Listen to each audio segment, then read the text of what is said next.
Hey guys, Mr. Jalapeno here.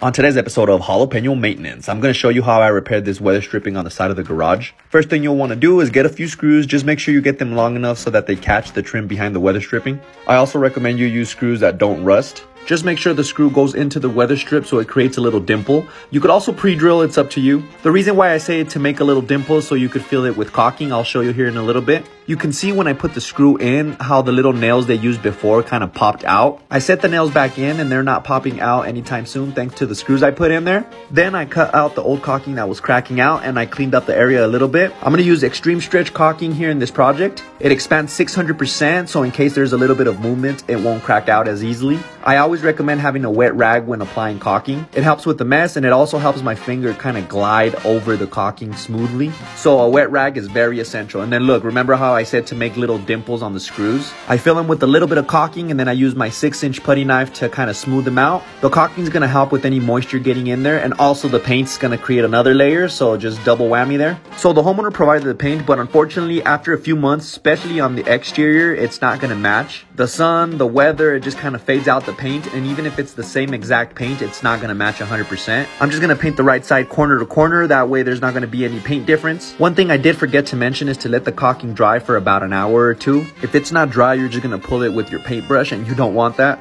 And that's pretty much it. If I would have just painted the bottom of the trim there where I did the repair, it would have been very, very noticeable. That's kind of why I did corner to corner. Better end product, I think. Jalapeno Solutions. Boom.